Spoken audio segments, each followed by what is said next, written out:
प्रकार से अहमदाबाद में जो घटना हुई है जिसमें गुजरात के पूर्व सीएम भी जो है उस दुर्घटना का शिकार हो गए, कई लोग जो है काल के मुख में समा गए। लेकिन अब प्रधानमंत्री और गृह मंत्री जो है खुद ही रेकी कर रहे हैं। साथ में बिहार से श्री सम्राट चौधरी उप मुख्यमंत्री है बिहार सरकार में, वो भी जो है इस पर संवेदना व्यक्त कर रहे हैं। जी नमस्कार।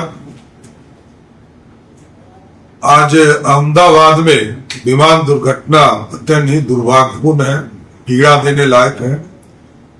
और जिस तरह की सूचना प्राप्त हुई ये कि अंतर्राष्ट्रीय विमान था और दुर्घटनाग्रस्त हो गया, इसमें लगभग 250 के आसपास यात्री सवार थे और कई लोग हमको छोड़कर चले गए। ये पीड़ा दे रहा है, दुखदाई है। मैं वैसे सभी परिवार के साथ संवेदना व्यक्त करता हूं जिनके परिवार के साथ आज घटना घटी है।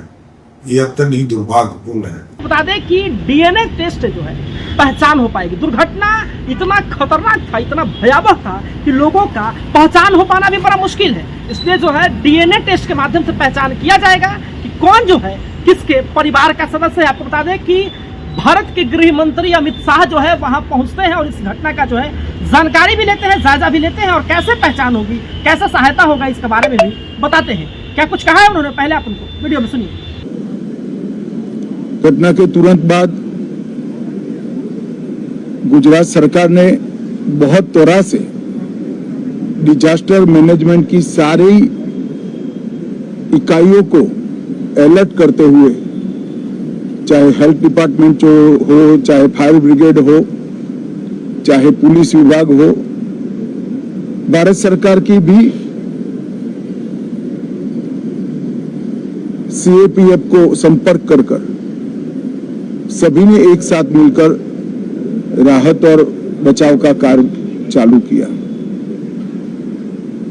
मगर 1.25 लाख लीटर ईंधन जो विमान के अंदर ही था और लगभग गर्मी तापमान इतना ऊंचा हो गया कि किसी को बचाने की मौका ही नहीं मिला।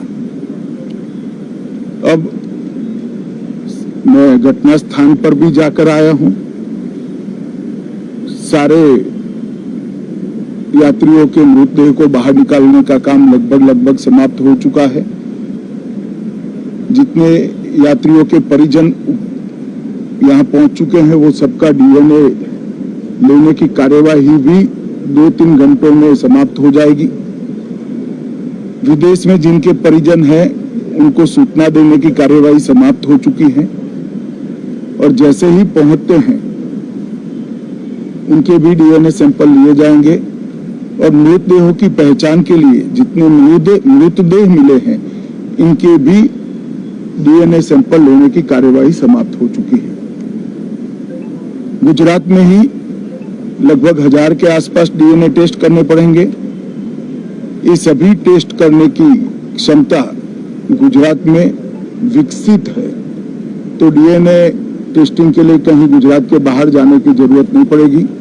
गुजरात की एफएसएल और नेशनल फॉरेंसिक साइंस यूनिवर्सिटी दोनों मिलकर कम से कम समय में डीएनए का परीक्षण पूरा करने के बाद परिवारजनों को अपना परिजन का मृतदेह सौंपने का काम करेंगे।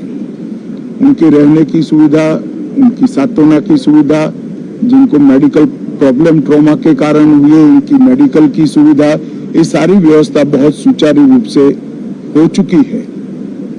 अभी रिव्यू मीटिंग में सारी व्यवस्थाओं को हम सब मंत्रियों ने साथ में मिलकर देखा है। एविएशन डिपार्टमेंट ने अपनी जांच शुरू कर दी है और जांच तेजी से आगे बढ़े इसके लिए भी एविएशन मंत्री जी ने सूचनाएं दी है। मैं फिर से एक बार राहत काम में जिन जिन एजेंसियों ने त्वरा के साथ बचाव और राहत का काम किया, वो सभी का धन्यवाद करना चाहता हूं। और फिर से एक बार जिन्होंने अपने परिजनों को गंवाया है, हताहत हुए हैं, वो सभी को मनपूर्वक संवेदनाएं व्यक्त करता हूं। मैं एक बात जरूर कहना चाहता हूं कि ये एक्सीडेंट है, एक्सीडेंट को कोई रोक नहीं सकता, परंतु 365 दिन 24 घंटा इस तरह की घटना के लिए प्रशासन का जो अलर्टनेस है, उसकी कसौटी उसी वक्त होती है जब ऐसी घटनाएं होती है। और आज गुजरात के डिजास्टर मैनेजमेंट की तैयारियों का एक प्रकार से दुर्भाग्यपूर्ण तरीके से मगर कसौटी हुआ और बहुत त्वरा के साथ यहाँ पर काम किया गया, वो पूरे देश के मीडिया के सामने और परिजनों के सामने भी आया है। अंत में मैं फिर से एक बार सम्माननीय प्रधानमंत्री नरेंद्र मोदी जी की ओर से, भारत सरकार और गुजरात सरकार की ओर से सभी हताहत लोगों के परिजनों के प्रति गहरी संवेदना व्यक्त करता हूं। धन्यवाद। अभी आपने सुना, उन्होंने समझाने का प्रयास करेंगे कि कहाँ गलती हुई। देखिए, ये तकनीकी खराबी थी जिसके कारण जो है विमान दुर्घटनाग्रस्त हो जाता है और कई लोग जो है अकाल ही काल के मुख में समा जाते हैं। कई लोगों की भयावह दर्दनाक जो है मृत्यु हो जाती है। लेकिन हम जो है प्रयास करेंगे कि उनके घर वालों को सहायता की जाए और उनकी पहचान करके कम से कम जो बचे हुए राख है, सब है, उनको उनके घर वाले को सौंपा जाए। आप क्या समझते हैं? प्रतिक्रिया में कमेंट बॉक्स में जरूर दे। फिलहाल धन्यवाद आपको।